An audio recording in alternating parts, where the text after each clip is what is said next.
วัสดีครับเพื่อนวันนี้กับผมมาให้เบิ่งน้องเพื่อนบรรยากาศนี่กำลังสิไปยามมองน้องเพื่อนเนาะนี่เบิ่งบรรยากาศแคมป์บ้านทั้งกองมาฮอดแคมป์บ้านก็เลยถ่ายคลิปถ่ายวิดีโอให้เบิ่งให้เพื่อนๆเบิ่งเนาะนี่แคมป์บ้านในหัวคนร้ายขนาดพวกเขาเจ้ากำลังสิไปตึกสะดุ้งน้องเพื่อนเนาะตึกสะดุ้ง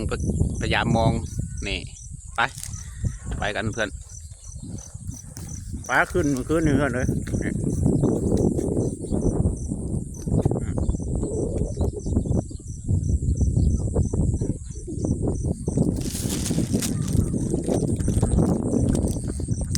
ขึ้นนี่ปลาขึ้นแห้งขนาดมองแต่สิถือขนาดมองยันแต่ยามบ่ได้อยู่มองนะบอมจมหมดแล้วขันปลาถือนะถือก็เรียกล้อได้เพื่อนเลย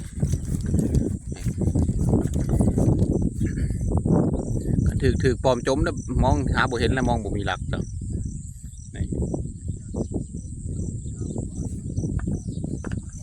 โอเคนั่นเพื่อนไปเจอคลิปหน้าผมก็จะไปตึกสะดุ้งโอเคนั่นเพื่อนไปเจอคลิปหน้าครับผมคลิปนี้ก็สวัสดีครับผม